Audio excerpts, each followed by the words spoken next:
If you look at a stat block and all you see is the numbers, you're missing the real truth. Hey there, adventurers. My name is Judd, and this is Short Rest Studios, where we believe fun builds community.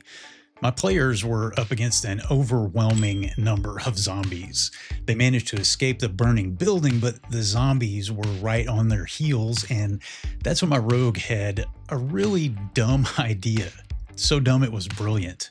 I'm going to roll these ball bearings over there and make the zombies trip and fall long enough for us to barricade them inside. Yeah, sure, give it a shot. She rolled well.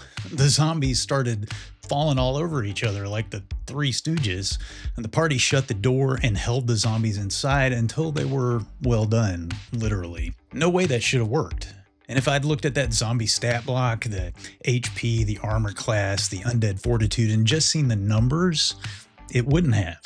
If I'd just seen those undead hordes as a way to prolong an already unending battle, that wouldn't have been nearly as fun.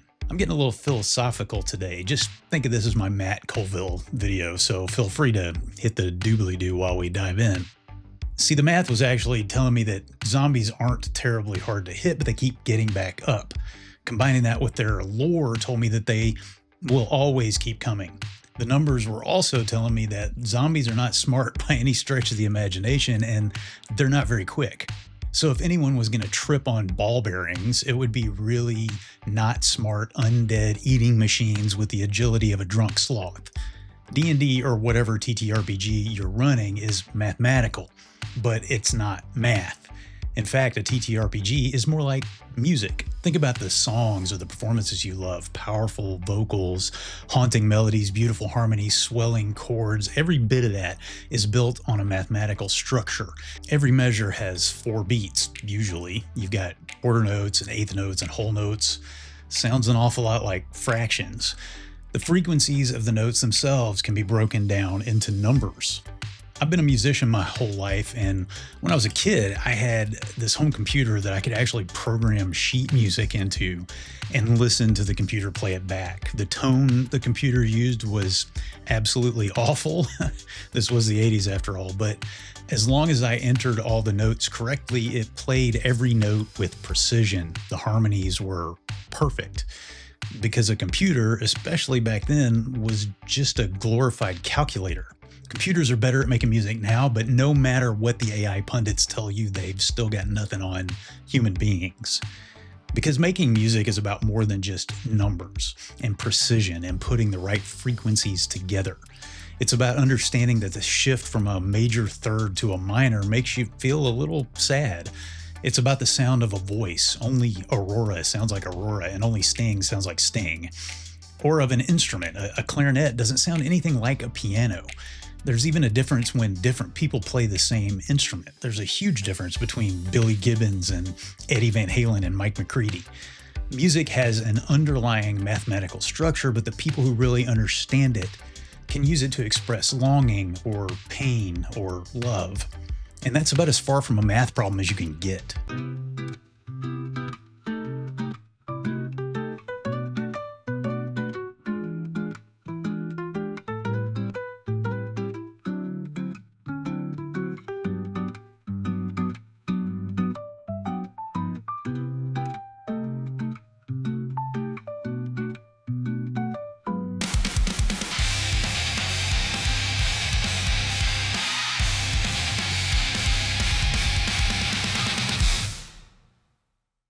At the risk of sounding melodramatic, tabletop role-playing games also have an underlying mathematical structure, but the people who really know how to put that structure to use, to interpret it, can make you feel something with it.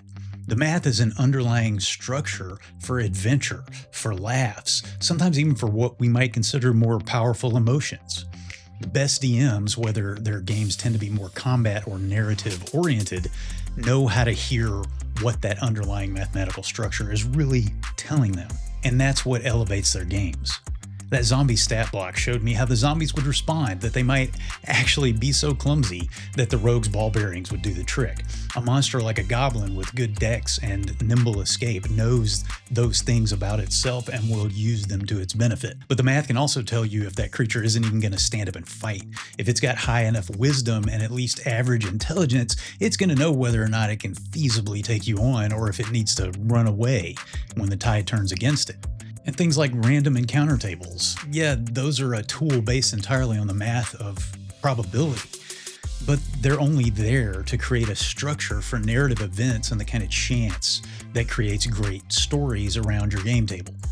Here's my challenge to you and to me. If your game is about the math, change it. Make the math about your game, your story, your adventure, your players. If you want somewhere to start, you can check out this playlist of low-level monster tactics videos I made, or this video about reading monster stat blocks like an FBI criminal profiler. But as much as I'd love for you to watch more of my videos, this isn't just a plug for my content. Read Keith Amon's The Monsters Know What They're Doing. Yes, it's about monster tactics, but it helped me see that the game is best when those numbers are interpreted well. Check out YouTube channels like Bob Worldbuilder, MysticArts, Professor Dungeon Master, Stephanie Plays Games. I'll drop a list of my favorite creators in the doobly-doo because there are a million creators out there who are making great content to help you be a better game master. Read Justin Alexander's So You Want to Be a Game Master. Read the lore in your favorite monster book. D&D, Pathfinder, Nimble, Drawsteel, Daggerheart, Shadowdark, Dungeon Crawl Classics, Dragonbane, Savage Worlds, Call of Cthulhu. Whatever game you're running, you can learn from other GMs to interpret the math and use it to make memories with your friends instead of just a word problem with dice. Let me know what you think in the comments. Thanks for watching, adventurers. If you dig this content or just for whatever reason want to hear more of what I have to say, please like, subscribe, and hit the notification bell. And I'd really appreciate it if you'd consider supporting this channel by joining the Adventurers Guild at patreon.com/shortreststudios or by hitting the join button right under this video. You really should check out my video on how to read a stat block like an FBI profiler right here. And I'll see you next time on Short Rest Studios.